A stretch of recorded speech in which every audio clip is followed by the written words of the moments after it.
we're kind of on the subject of fecal matter anyway. So Yeah. as we were saying, Witcher, Blood Origin, you guys have all seen it. I forced Mahler and by extension Metal to watch it. This Yeah, thanks for All that, by the 4 hours. I feel like I need to lay the foundations of this hideous news. I was making it through my life, being like, "Metal's over, we're gonna play games, gonna watch movies." I literally in my head was like, "We'll watch great movies." All we've watched so far is Knives Out and like prep for this stream. Yeah. Well, we watched Naked Gun just now though, so That that's was great. there you go. Yeah, That's That was a good palate cleanser for sure. That shit is great. But after yesterday's stream, we had something EFAP related to sort out, or kind of. And during it, I was texting you, and I was like, "Oh yeah, open pause tomorrow. Is there anything I need?" And you're like, "Oh, we're just talking about Blood Origin." And I was like, "What? You don't need me to see that, right?" Like, There's a don't long, worry about awkward it. pause. I just want you to check out the first 4, and it's like, oh, that's not great, but I can swing that. How long are they? And then I boot up episode 1, and it's like over an hour, and I was like, no. No. In my defense, right, I did say, like, hey, as many episodes as you can manage. All right, if you can get through 1 or 2, that'll probably be enough to get you going. But there's only 4 in total, and to be fair, the last one's only 40 minutes. 4 is the nutball crazy one where all the big payoffs happen. Okay, the great character payoffs. How could I resist being able to talk about those? It truly is the return of the Jedi of the whole saga. You know, what can I say? Very similar to watching Willow in that the first episode, I was like kicking my own head in, just being like, "You can't write. This isn't good fantasy. This is lame fantasy." But then by the time you hit the end of the 4 episodes, you're like, "Wow, this is really bad. You made something really special. Good job. Excellent. You can sit right next to them on the shelf. All the shitty fantasy we've had recently." I was just genuinely blown away that this happened. I mean, I said this in my review. This is a really interesting insight to the mindset of the showrunners, if you could even call it a mind. This is the Witcher show they always wanted to make. Yeah. The one that they were forced to make with Henry Cavill. It's like, why do we have to like pretend to care about the lore? Why do we have to be constrained by this stuff? Why do we have to have a man as the main character? Oh, it sucks. And it's like, well, okay, you were able to put all of that right with this one and indulge your every whim, and this is what you produced. Well done, guys. Give Why do we need to make something people want to watch? Ugh, gross. Yeah. I want to do my thing. I fully understand why Henry Cavill left now. I would have been out of there after the first season. This is absolute brain cancer. You're going to make me watch The Witcher Season 3 as well. I might do that. Depending on how much it marks me, I might just try and inflict it on other people as well, because misery truly loves company. This is a scary question. You're going to make me finish Willow. Are you going to finish Willow? I'm not going to finish Willow. I'm done. Oh, thank God. Yeah. So you don't have to do it if you don't want to. We need to actually keep track of this so that we have our little like favors tokens, because I'm going to be spending one to make you watch Knives Out too. Yeah, yeah, that's fair enough. If you had to suffer through this, I'll watch Knives Out too. But yeah, Gary. Yeah. You're an aficionado for all things Witcher. What was your take on this? Oh yeah, especially the game. Gary's an expert gamer. Yeah, you're a master of doors now. I've seen it. I have mastered the art of opening a door somewhat. I can't recognize them yet, but I can open them. Well, as a fan of the books, it must have been a fascinating experience to play the game and just see this whole new version of it. Yeah. Like a proper version of it. It was very nice, and I could see why people were excited about the show. And but the problem with you said it. It's at the end of 2022. We got the most 2022 thing possible. It wasn't just identity politics. It was layered identity politics. It was diversity with disabilities, and you could just tell they were checking off the boxes, and it was so obvious. And it's like the 50th time we've seen it, even beyond fantasy and everything else. So it became predictably bad. There was nothing surprising in it other than how bad it really was. And yeah, I don't know if they filmed 6 episodes or they meant to film. Like, there was like, how did that guy get out of prison? how did he get out of prison? He was just out of prison. He just escaped. Apparently, that's good enough for me. Yeah. They had 8 so people much conquer other worlds, not another country, not a small island, other worlds, and they send 8 people. No, yeah.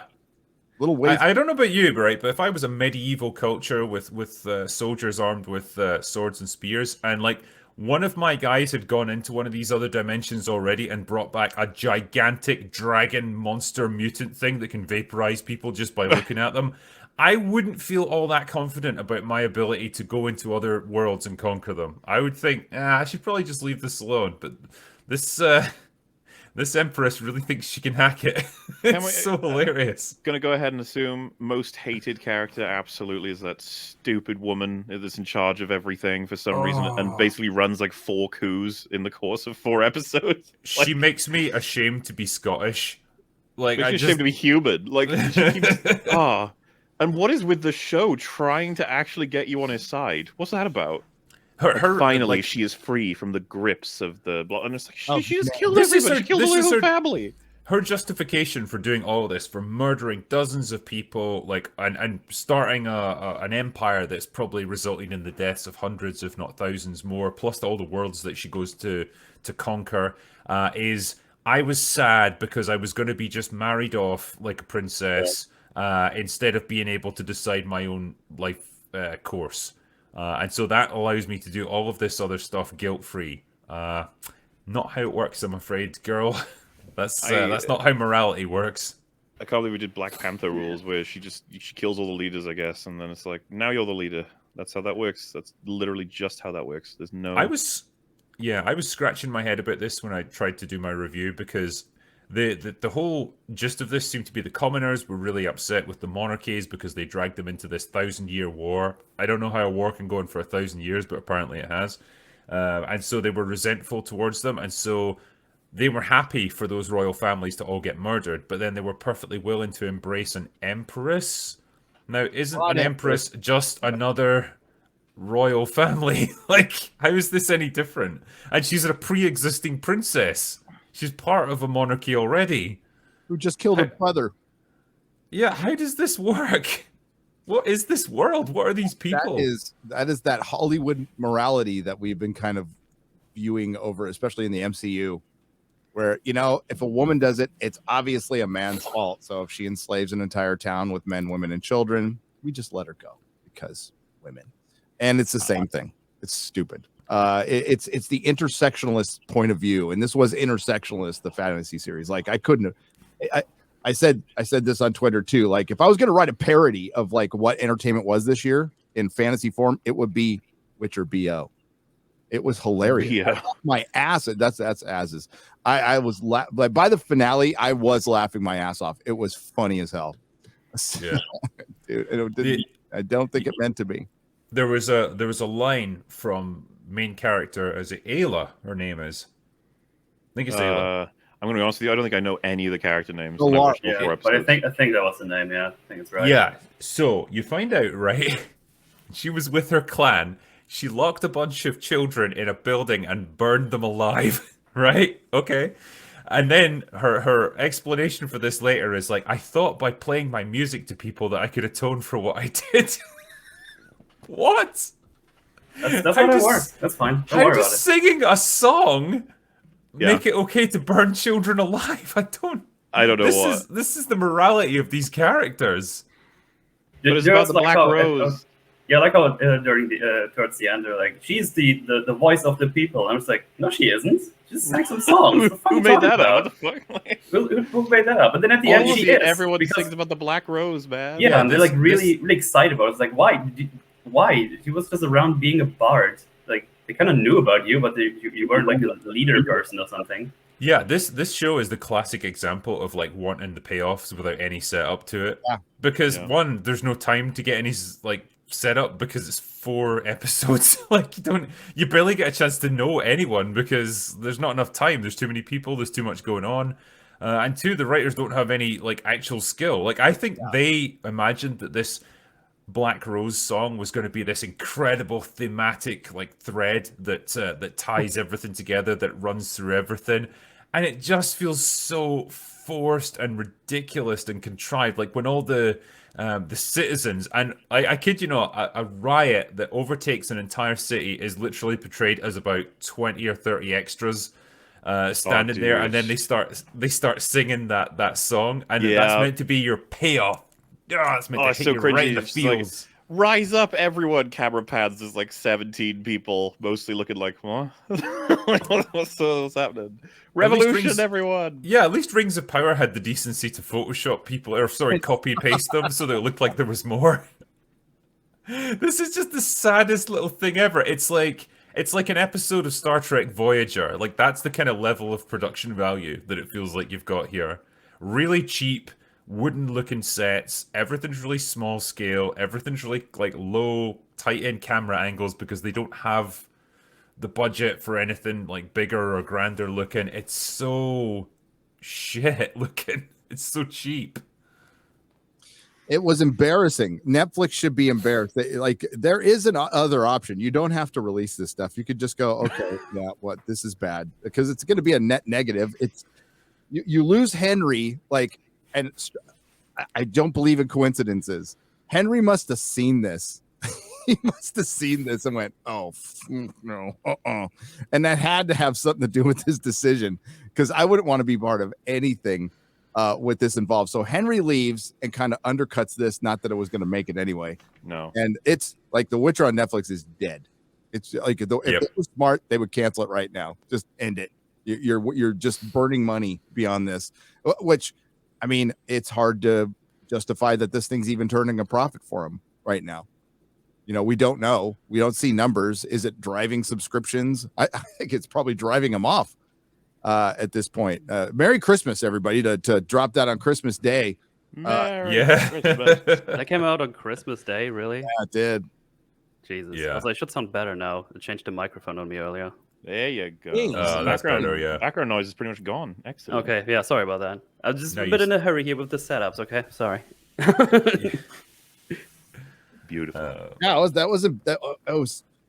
We were just talking before the show if it's worse than Rings of Power, and like in some ways, yes. Other ways, I think it's pretty even. But I mean, desecrating Tolkien is a worse crime. Well, it's funny, right? Because I've heard that it's just got like almost nothing to do with Witcher lore. It's fucked it completely. So it's like none at all. And the little bit they put in there, it's so predictable. We'll get into it, but oh my god, that was the hardest I laughed when the first male kiss in on a Christmas Day in a show in 2022 at midnight, whatever it was. It's never been done before. It's one of those things as well that has no meaning to the story. It's like a dude that we've never met before or since, so it has no relevance to the overall plot. And it like that whole sequence between the two of them goes nowhere. It's just left hanging, and it was just so they could get that in. It's the same with the deaf girl who uses sign language. She's on screen for about 40 seconds in total. Then she gets killed. And she what's the point in her?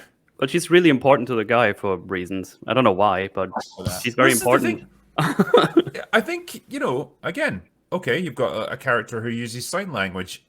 Perhaps you could do something interesting with that. Is there situations where that might be really beneficial? Her ability to communicate without making noise. I don't know, something. You could do something with it, build her up as a person, make us invested in her. But it's like we're expected to feel sad when she gets killed. Like we don't know a single thing about her. You know when she signs something to Lenny Henry that's not what and he repeats back to someone not what she said. I was like, oh, that could be a setup for how that'll be used in future in terms of like how they can get around conversations, how she can be feeding him information that nobody else knows about because he maybe only understands. Then she just dies. I was like, oh.